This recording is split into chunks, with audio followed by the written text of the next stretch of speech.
ചെറുപ്പത്തിൽ നാടകം പഠിക്കാൻ വേണ്ടിയിട്ട് കൊണ്ടുപോയതാണ്, 7ാം വയസ്സിൽ കൊണ്ടുപോയതാണ്. അവിടെ മുതൽ അതാണ് വിദ്യാഭ്യാസമൊക്കെ വേണ്ടത്ര നമ്മൾ വിചാരിക്കുന്ന തരത്തിലെന്ന രീതിയിലാണ്. വിദ്യാഭ്യാസം എന്താണെന്ന് എനിക്കറിയില്ല. വിദ്യാഭ്യാസം ഞാൻ 10ാം ക്ലാസ് വരെ പഠിച്ചിട്ടുള്ളെങ്കിൽ ഞാൻ നന്നായിട്ട് പഠിക്കാൻ മിടുക്കനായൊരു അതെ വിദ്യാർത്ഥിയായിരുന്നു. അതെ. ക്ലാസ് ഫസ്റ്റ് ആയിരുന്നു 8ാം ക്ലാസ് വരെ. പക്ഷെ പഠിച്ചത് കലയാണ്. അതിൻ്റെ ഒരു ഗുണമുണ്ട്, അതിൻ്റെ ഒരു ഹാപ്പിനെസ് ഉണ്ടാവും. ഇപ്പോൾ ഈ ഡബ്ബിംഗ് ആർട്ടിസ്റ്റ് എന്നുള്ള രീതിയിൽ സൂപ്പർ സ്റ്റാറായി നിൽക്കുമ്പോഴും ഒരു ഗിറ്റാറിസ്റ്റാണ്, അത്യാവശ്യം കവിതയൊക്കെ എഴുതും. കിരീടത്തിൽ തുടങ്ങുന്ന സമയത്ത് എന്ത് കളി എന്ന് ചോദിക്കുന്ന ഒരു സ്പേസ് ഉണ്ട്. സ്ക്രിപ്റ്റിനെയും കൂടെ മിടുക്കുണ്ട്. പക്ഷെ ആ എന്ത് കളി എന്ന് തിരിഞ്ഞു ചോദിക്കുമ്പോൾ ഉണ്ടല്ലോ, നമ്മളെല്ലാം സേതുമാധവനെ പോലെ ഇങ്ങനെ അങ്ങ് നിന്നുപോയി. ആ വോയിസിൻ്റെ ബലം മാത്രമല്ല, ആ നാട്യം ഉണ്ടല്ലോ, എന്ത് കളിയടാ എന്ന് ചോദിക്കുന്ന ഒരു സാധനമുണ്ട്. അവിടെ നമ്മൾ ഇതെന്താ പറയുക എന്നുള്ള രീതിയിൽ ഒരു സെക്കൻഡ് പോസ് ആയിപ്പോയി. ആ സീനുണ്ടല്ലോ, ശരിക്കും അത് ഞാൻ ആ സീൻ കാണിക്കാം, എങ്കിലേ അതിൻ്റെ ഡെപ്ത് മനസ്സിലാവുള്ളൂ. കാരണം നമ്മൾ പറയുമ്പോൾ ഇതിന് ലിമിറ്റേഷൻസ് ഒരുപാടുണ്ട്. റിലീസ് ചെയ്തല്ലേ ഇതിനെ? അതെ സാർ. എന്നോട് പോയി ഒരു കൂട്ടുകാരനെ കാണാൻ. ആരാ അത്? കേശവൻ. നാട്ടിൽ ഞങ്ങൾ ഒരുമിച്ച് കളിച്ചു വളർന്നവരാ. എന്ത് കളി? എന്ത് കളിയാണ് ഒരുമിച്ച് കളിച്ചിരുന്നത്? എന്താ മിണ്ടാത്ത നീ? ചെറുപ്പത്തിൽ കുട്ടികൾ എന്തൊക്കെയാ കളിക്കുക അതൊക്കെ. അല്ലാതെ പിടിച്ചു പറയും മോഷണവും കൊലപാതകവും ഒന്നും അല്ല അല്ലേ? സാർ ഇങ്ങനെയൊക്കെ ചോദിച്ചാൽ എന്താ പറയാ? അത് ശരി, അപ്പൊ ചോദ്യം എന്നോടായോ? ഇതൊരു ക്രൂഷ്യൽ സ്റ്റേജും കൂടെയാണ്. ഒരു ആ കുറ്റവാളിയായി പോയ മനുഷ്യൻ തിരിച്ചു വന്നു, ജയിലിൽ നിന്ന് തിരിച്ചു വന്നു, കുറ്റവിമുക്തനായി കഴിഞ്ഞു എന്നാണ് നമ്മൾ അയാളെ പിന്നെ സ്വീകരിക്കേണ്ടതിൻ്റെ മാർഗമുണ്ട്. അത് സമൂഹം എങ്ങനെയാണ് സ്വീകരിക്കുന്നതെന്ന് തുടക്കം ഇവിടെ നിന്നാണ്, ട്രീറ്റ്മെൻറ്റ് അവിടെ നിന്നാണ് തുടങ്ങുന്നത്. ആ പോലീസുകാരൻ ആണ് ഇതിൻ്റെ എല്ലാത്തിൻ്റെയും ഹോൾ, എല്ലാ നമ്മുടെ സമൂഹത്തിൻ്റെ തിന്മകളും ആ പോലീസുകാരിൽ കാണിക്കാൻ പറ്റുന്നുണ്ട്. ആ സീൻ എങ്ങനെയായിരുന്നു എന്ന് പറയാം. ആ സമയത്ത് നമ്മൾ അതിന് മുമ്പുള്ള സിനിമകളെ കുറിച്ചൊന്ന് ചിന്തിക്കണം. ഈ പോലീസ് ഓഫീസർ എന്ന് പറഞ്ഞു കഴിഞ്ഞാൽ ആ പടത്തിൽ എനിക്ക് തോന്നുന്നു, എൻ്റെ ഓർമ്മ ശരിയാണെങ്കിൽ 4 സീനോ മറ്റോ ഉള്ളൂ. കുറച്ചേ ഉള്ളൂ, വളരെ കുറച്ചേ ഉള്ളൊരു ക്യാരക്ടർ. പക്ഷേ ഒന്ന് 2 സീനും കൂടെ ഉണ്ടായിരുന്നു. അത് ടോട്ടൽ ലെങ്ത് കൂടിയപ്പോൾ റിമൂവ് ചെയ്യപ്പെട്ട ഒരു സീനാണ്. പക്ഷേ ആ സീൻ ഉണ്ടായിരുന്നെങ്കിൽ ഒരു പക്ഷേ ഞാൻ അതിനകത്തൊരു സെക്കൻഡ് ഹീറോ ലൈനിലേക്ക് ഡെവലപ്പ് ആയേനെ. അങ്ങനത്തെ ഒരു സീനായിരുന്നു അത്. ഈ പറയുന്ന കിരിക്കാടൻ ഫാമിലിയില്ലേ, അവരെ പോയി ഞാൻ അടിക്കുന്നു. അപ്പോൾ അടിച്ചു കഴിഞ്ഞാൽ പിന്നെ സേതുമാധവൻ അടിക്കുന്നതിന് വെയിറ്റ് ഉണ്ടാവില്ല. അത് അങ്ങനെ ഒരു വഴക്കുണ്ടാക്കിയതിന് ഞാനാണ് ആദ്യം പോയി അടിക്കുന്നത്. അപ്പം ഞാൻ അതിനൊരു ഹീറോയിസം അവിടെ ഉണ്ടായിരുന്നൊരു ക്യാരക്ടർ. അതുകൊണ്ടാണ് ക്യാരക്ടർ അങ്ങനെ ഒരു ഫീൽ വരുന്നത്. ആക്ച്വലി അതിനകത്ത് അയാളുടെ ക്യാരക്ടർ എന്ന് പറഞ്ഞാൽ ഒരു നെഗറ്റീവ് ചെയ്യുന്നില്ല. വളരെ കൃത്യമായിട്ടുള്ളൊരു മാതൃക പോലീസ് ഉദ്യോഗസ്ഥനായിട്ടാണ് അതിനകത്ത് ആ ക്യാരക്ടർ ഉള്ളത്. പോട്ടെ, അതവിടെ നിൽക്കട്ടെ.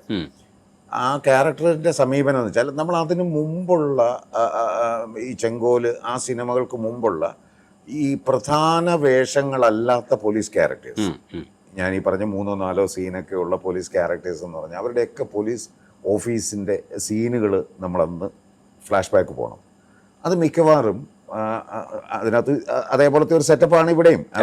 ഒരു മേശ, അതിന് മുകളിലൊരു ഗ്ലോബ്, ഒരു ഫോണ്, പിന്നെ ഒരു കസേര, ഇപ്പുറത്തെ ഫ്രണ്ടിൽ 2 കസേര, അങ്ങനത്തെ ഒരു സ്ഥിരം പാറ്റേൺ ആയിരുന്നു ആ പോലീസ്. പക്ഷേ അവിടെ അതിലുപരിയായിട്ട് ഈ ക്യാരക്ടറിൻ്റെ ഒരു ഇത് കാണിക്കുന്ന ആ പോലീസ് ആ സ്റ്റേഷനിൽ കുറച്ച് അലമാരിയും കാര്യങ്ങളും അതിനകത്ത് കുറേ ഫയലുകളും കാര്യങ്ങളൊക്കെ ആ ഡയറക്റ്റ് അത് കുറച്ച് ഡിഫറൻ്റ് ആയിരുന്നു ആ പോലീസ് സെറ്റപ്പ് എന്ന് പറയുന്നത്. സാധാരണ അത്രയൊന്നും ഇങ്ങനെയുള്ള സീനുകളിൽ ഉണ്ടാകാറില്ല. ഒരു ചെറിയൊരു നമ്മൾ ഒരു കോമ്പാക്റ്റ് ആയിട്ടുള്ള ഫ്രെയിം വെച്ചിട്ടൊക്കെ ഉള്ള കളിയായിരുന്നു കളിച്ചുകൊണ്ട്.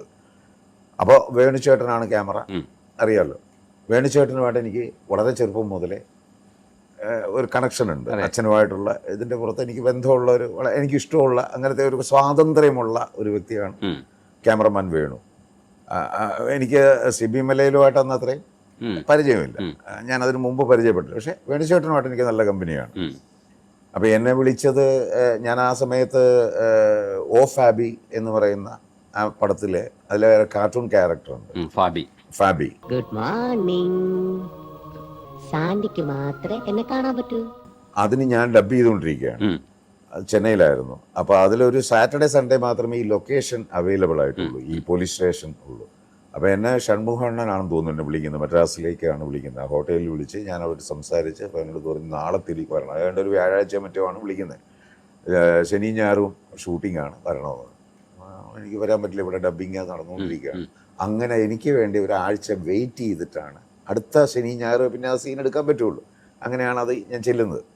അപ്പോൾ അത് സീൻ എനിക്കറിയാം. ലോഹിയേട്ടൻ ഏകദേശം നമുക്കൊരു ഐഡിയ തന്നിട്ടുണ്ട്. ഇന്ന പോലെ ഒരു എന്താണെന്ന് പോലീസ് ഓഫീസറാണെന്നുള്ളതേ ഉള്ളൂ. അവിടെ ചെന്ന് ഈ സീനൊക്കെ വായിച്ചു കഴിഞ്ഞ് അവിടെ ചെന്ന് ലൊക്കേഷൻ അപ്പോഴത്തേക്ക് ഈ പറഞ്ഞ പോലെ വേണുചേട്ടൻ ഇതുപോലെ ലൈറ്റ് ഒക്കെ ചെയ്തിരിക്കുകയാണ്. അപ്പോൾ എൻ്റെ ഫ്രെയിം എന്താണെന്ന് പറഞ്ഞാൽ ക്യാമറ ഈ എന്താണ് മേശയുടെ നേരെ ഇപ്പുറത്ത് നമ്മളൊരു ജനറൽ ഷോട്ടിൽ അങ്ങനെ നിൽക്കുന്നു. അവിടെ ഇതുപോലെയാണ് ആ കസേര എന്ന് പറയുന്നു, എന്താണെന്ന് പറയുമ്പോൾ എന്ത് കളി എന്ന് പറയുമ്പോൾ എഴുന്നേറ്റ് അങ്ങനെ സംസാരിക്കുന്നു. ഇതൊക്കെയാണ് ആ യൂഷ്വൽ ട്രാക്കിലാണ് എൻ്റെ അടുത്ത് പറഞ്ഞത്. ഞാൻ ചുമ്മാ ചെന്ന് വേണിച്ചേട്ടനെന്ന് ചോദിച്ചു, ചുമ്മാ ചേട്ടാ ഇത് ഈ അലമാരിയൊക്കെ എൻ്റെ അല്ലേ, അവിടെ പല ഫയലുകൾ ഇരിക്കുകയല്ലേ, ഞാൻ എന്തിനാണ് ഇദ്ദേഹത്തിനെ മുഖത്ത് നോക്കി സംസാരിക്കും? ഞാൻ ഇപ്പം ഈ സീൻ കൊണ്ടുള്ള ഉദ്ദേശിക്കുന്നത് എന്താണ്, ഈ പോലീസ് ഓഫീസർ ഇയാളെ ഡോമിനേറ്റ് ചെയ്യണം. അതെ, പ്രധാന വിഷയം അതാണ്. ഒരു ക്രിമിനൽ പശ്ചാത്തലമുള്ള ഒരാളെ ഒരു പോലീസ് സ്റ്റേഷനിലേക്ക് വരുമ്പോൾ അവിടെ എപ്പോഴും പോലീസ് ഓഫീസേഴ്സ് ചെയ്യുന്നത് അവരെ ഡോമിനേറ്റ് ചെയ്യാൻ ശ്രമിക്കും. ഇതാ ആ ഒരു മുട കാണിച്ച് അവർ ഞാൻ പോലീസാണ്, ഞാൻ നിയമപാലകനാണെന്നുള്ള ബോധ്യം അവരിലേക്കുണ്ട്. അവൻ്റെ ആ ഒരു ഇതങ്ങ് ഇടിച്ച് താഴ്ത്താൻ അതവരുടെ സൈക്കോളജിയാണത്. ആ രീതിയിലുള്ള പെരുമാറ്റമായിരിക്കണം എന്നുള്ളത് എനിക്ക് അവിടുന്ന് ഡയറക്ഷൻ തന്നിട്ടുണ്ട്. ലോഹിയേട്ടനാണെങ്കിലും ശിവേട്ടനാണെങ്കിലും ഒക്കെ പറഞ്ഞു തന്നിട്ടുണ്ട്. അപ്പം ഞാൻ വിചാരിച്ചു ഇവനെ അവിടെ ഞാൻ മോഹൻലാൽ അവിടെ നിന്ന് കഴിഞ്ഞാൽ ഞാൻ അവിടെ മുഴുവൻ കിടന്ന് ഇങ്ങനെ കളിക്കത്തക്ക രീതിയിലൊരു മൂവ്മെൻ്റ് ആയിക്കോട്ടെ. അത് വേണു ചുമരി ലൈറ്റ് കംപ്ലീറ്റ് ലൈറ്റപ്പ് ചെയ്തിരിക്കുക. അന്ന് ഈ പറഞ്ഞ പോലെ ഇത്ര ലൈറ്റപ്പ് ഒന്നുമില്ല, ചുമരി എന്ന് പറഞ്ഞ കാര്യത്തിൽ ഇത് ഒരു ശിവേട്ടൻ അവിടെ നിന്ന് എന്താ സമയം ഞാൻ പറഞ്ഞു ഇങ്ങനെ ഒന്ന് മൂവ് ചെയ്തോട്ടെ എന്ന്.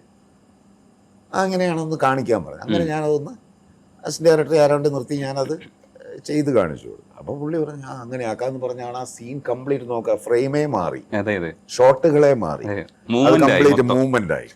അത് അങ്ങനെ നടന്നു വന്ന അതിനകത്തുനിന്ന് എടുത്ത് ഞാൻ അധികം പുള്ളിയെ ഫേസ് ചെയ്യുന്നില്ല. കംപ്ലീറ്റ് വന്നിട്ട് എന്താ ഇങ്ങനെ ഫയലിൽ നോക്കിക്കൊണ്ട് ആവശ്യത്തിന് മറ്റേ ഒരു കളി ചെറുപ്പത്തിൽ എന്ത് കളി അങ്ങനെയുള്ള ലുക്കുകൾ വരുമ്പോഴാണ് അതിന് പോലീസിന്റെ ഒരു അത് ഇതുവരെ ഉണ്ടായിരുന്ന രീതിക്ക് വിരുദ്ധമായിട്ടുള്ള ഒരു ശൈലിയായിരുന്നു. അതുകൊണ്ടാണ് അത് കൂടുതൽ ആളുകളിലേക്ക് എത്തിയതെന്നാണ് എനിക്ക് തോന്നുന്നത്.